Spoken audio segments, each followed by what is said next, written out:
I'm Olive. Bali, welcome po sa aking bagong YouTube channel and then welcome po sa aming Greenfield Realty po. Bali, for today's video po, nandito po tayo sa Lopez, Quezon kung saan bibisita po tayo ng property na may sukat na 1.7 hectares. So sa mga naghahanap po ng property na malapit po sa town proper, ito na po yung marirecommend ko po sa inyo. Saka ito po ay binebenta po ni seller sa murang-murang halaga. So makikita niyo po yun sa description box namin, oras na i-click po niyo yun. So tara po, papasukin po natin yung property, i-check po natin kung gaano kaganda to. So yan, bali, nandito na po ako sa pinakaloob ng area. Ayan na po, pakita ko lang po sa inyo, no. So ito po yung bubungad sa atin.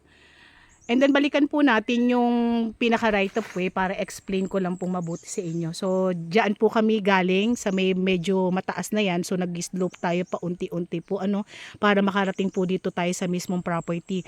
So ulitin ko lang din po, ito po ay nasa 150 meters po ang magiging right of way natin. Nandun na po tayo sa may pinaka national road. Ayan. So ang sabi po sa amin, ito pong right of way na to ay sila na po ang bahala. So wala po tayo magiging problema sa right of way bago po tayo magkabentahan.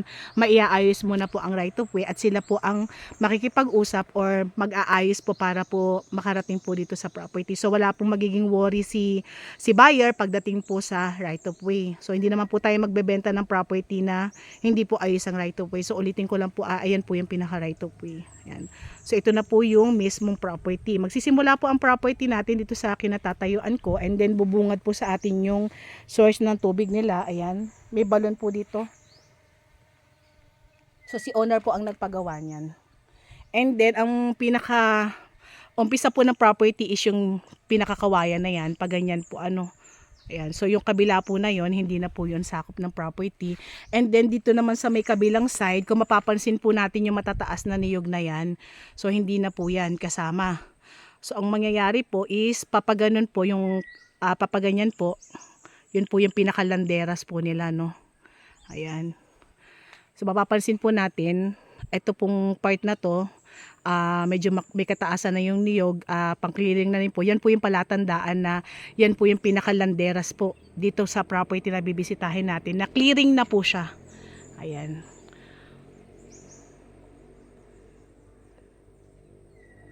Pakita lang natin.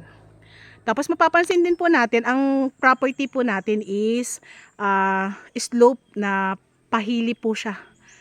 So dito po kapantayan, and then medyo mag-slope doon, and then medyo pataas na po doon. Pero mapapansin din po natin, ayan, napakarami naman niyang tanim doon sa may pinakatuktok. Yan. So may mga ilan niyog pa rin naman pong natira.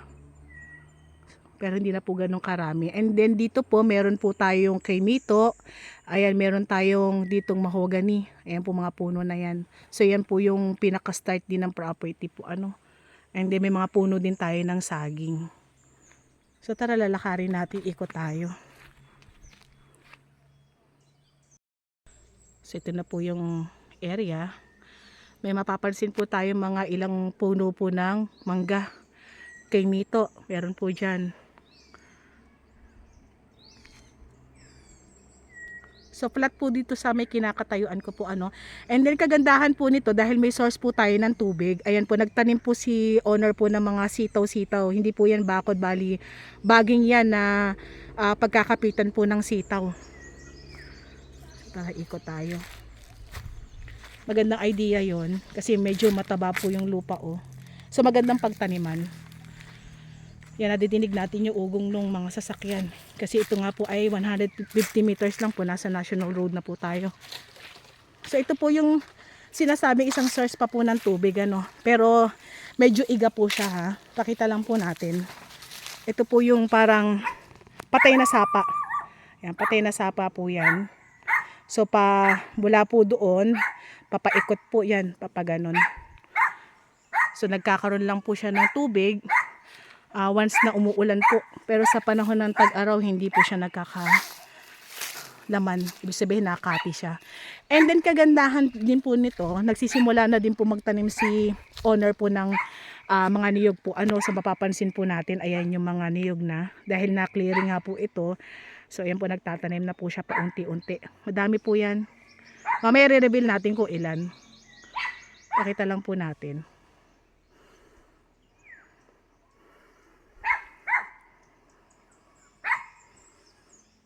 Yan po oh, dami. May mga puno tayo ng kalamansi. Tapos ang dami niyang tanim din na papaya. Ayan po oh. And then may mga kawayan din tayo sa part na to.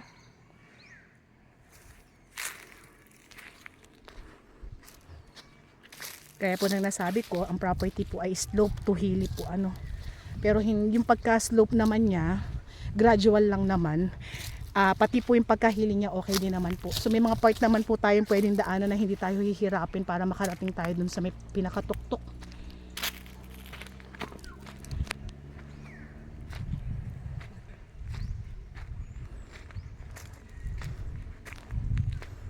Yan, nagtatanim-tanim dito si owner. Yan, sako pa po yung mga mangga na yan. And then yung ang mga yan, papaya. Nagtanim po siya niyan.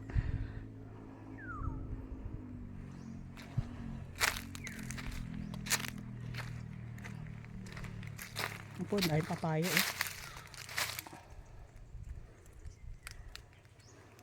Tapos po naglagay din po siya ng mga yung kamuting kahoy. So napakagandang idea po na nilalagyan niya po ng mga sari-saring tanim tong area na to.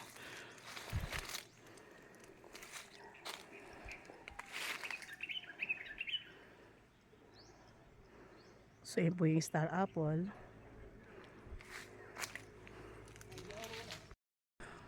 So kung mapapansin po natin, may bakod na rin po yung kabila po ano. So yan po yung pinakalanderas na patungo dun sa kabilang property. Ayan po yung pinakabakod niya. Ayan. May barbed wire na siya.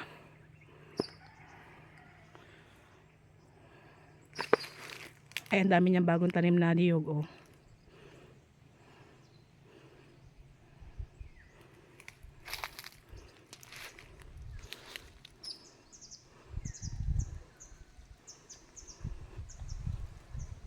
Ayan, may mga puno pa tayo ng langka.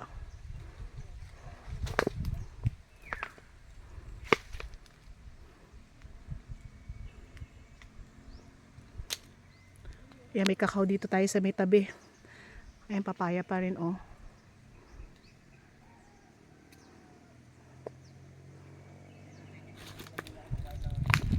Palakad pa tayo, ikutin pa natin yung property.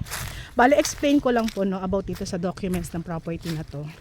Ito po ay TCT title and then patay na po yung may-ari. And then, bali po ito po ay binenta po sa apo. Tapos hindi po siya nalipat sa pangalan ni apo, pero may extrajudicial naman po tayo.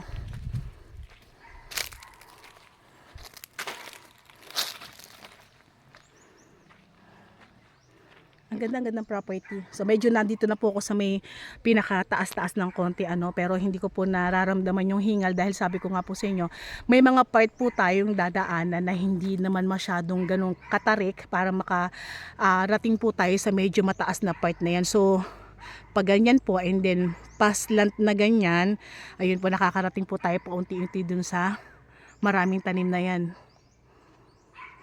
So hindi natin ramdam yung hingal. Kung tatanawin lang po natin, medyo may kataasan pero kaya-kaya pong puntahan.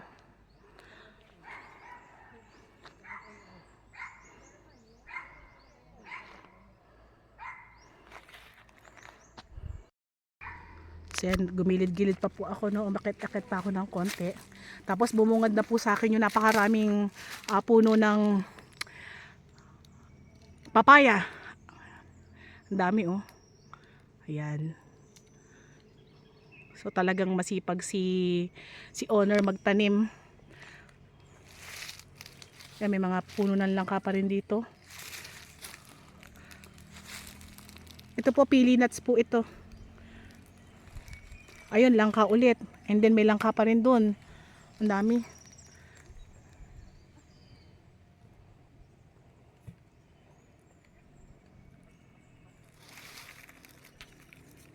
Ang ganda ng property. Akit pa tayo para makita natin ano. So papakita ko sa inyo na hindi ganoon katarik yung property. Kung titingnan lang natin sa video medyo mataas. Pero yan po unti-unti na po akong umaakyat.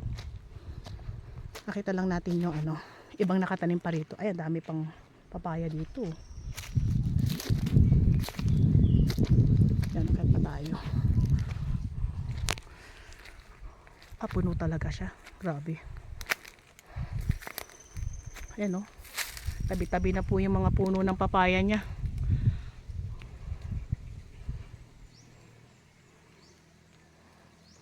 Konting-konti na lang, nandun na po ako. So, hindi ko po nararamdaman yung hingal, Yun po yung inaano ko na pagka po talaga medyo matarik. So, ramdam po natin habang nagbablog tayo na hingal. Pero ito okay lang po. Ayan. So, dyan ako galing. Sa kubo na yon.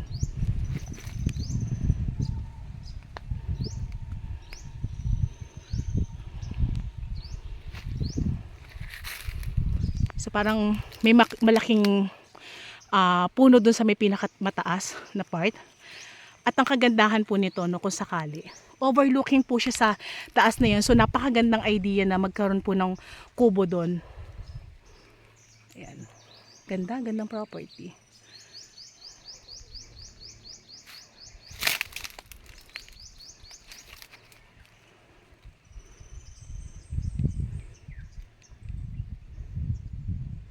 So, yan, bali, tinatry ko po umakyat. Ito po yung pinaka boundary po so nagigilid po ako diyan papunta dun sa may tuktok, pero medyo masukal na po, pero matatanaw po natin yung napakarami pong nakatanim doon, yan, katulad ng langka, and then may mga hardwood tayo, mahogany, yan, meron, may pili nuts pa rin po sa taas, ayun po, meron din doon. Tapos dito po sa part na to, puro puno na po ng papaya, so ang dami na talagang laman. Yun nga lang po, talagang medyo pa-slope po, and then semi-hilly lang po yung ating property. So napakagandang idea, maglagay tayo ng kubo doon o overlooking. So ulitin ko lang po, ito po ay 1.7 hectare, and then nasa 20 kilometers po tayo away from town proper po ng Lopez po.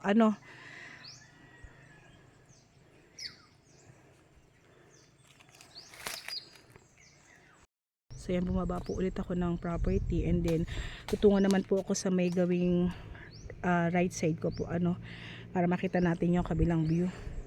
Yan, may mga tanim din na sili.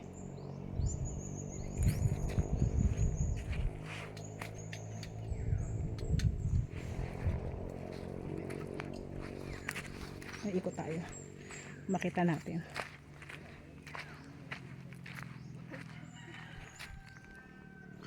So nakikita ko po magandang idea po dito sa may papuntang pataas na yan, kung sakali maglalagay po tayo ng kubo dun sa may pinakatuktok, pwede po tayo maglagay ng parang hagdan. Yung nakikita ko po dun sa mga bumibili ng property na medyo pataas po yung nabibili nila, naglalagay sila ng nag-uuka silang ng pinakahagdan para makarating sila dun sa tuktok. So magandang idea yon. Tapos nandun yung pinakakubo nila.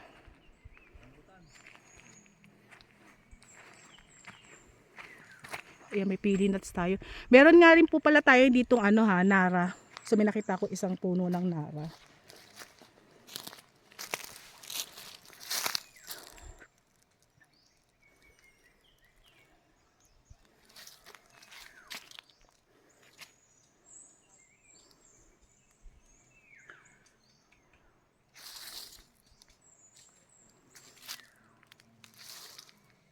So makikita natin yung area, ang ganda niya. Talagang maganda siyang gawing bakasyonan. Yan yung mga nakikita kong idea. Lalo ganito overlooking, ang ganda nito. Tapos 150 meters lang, national road ka na.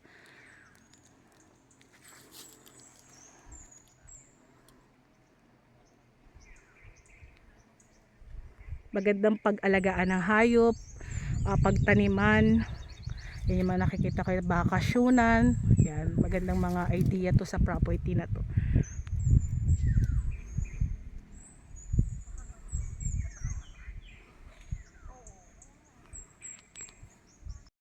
So yan, may mga tanim din dito, mga lubi-lubi kung tawagin po dito sa Quezon. Ayan, may mga ginugulay po yan dito.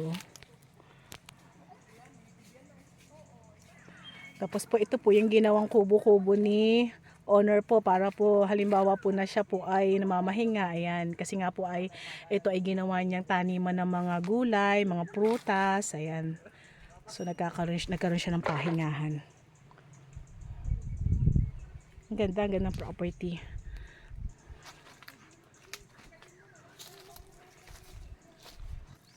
So tara, baba ulit tayo.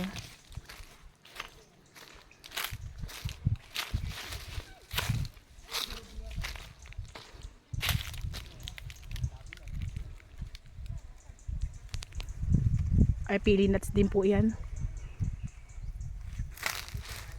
Ang daming mangga dito oh.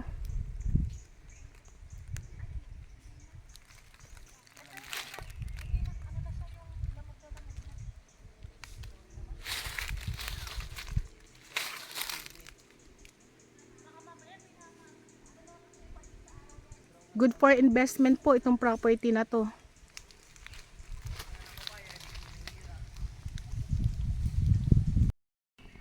So ayan, bali papalabas na po kami ng property. Bali habol ko lang po sa inyo, no. So ayan pong mga niyog na maliliit na yan, yan po ay itatanim daw po ni owner. Ayan, mga punla po kung tawagin po, ano, para po magkaroon ng laman tong mga ibang part na wala pong laman. So balak niya itanim po yan dito sa mga bakanting lupa. Yan, so magandang idea. And then pwede rin po ditong dagdagan din po ng mga nakatanim na saging po, ano. Ayan. So sa mga naghahanap po ng property na Lopez Quezon lang, small cut, 1.7 hectares lang po ito, 150 meters, nasa National Road ka na. Ito na po yung marerekomenda ko sa inyo. Magandang idea, bakasyonan, alagaan ng mga hayop, at the same time po, ano, pwedeng pagtamnan. Ito na po yung marerekomenda ko sa inyo. So ayan, sa mga hindi ko po nasabi about sa details nitong property na to, meron po kaming description sa baba, so pakiclick na rin din po iyon. And then sa mga gusto na po mag-avail ng property na to, pwede niyo po kaming message sa aming WhatsApp and Viber po na mag-a-appear po sa inyong mga screen. So yan po, avail na po kayo. Thank you po.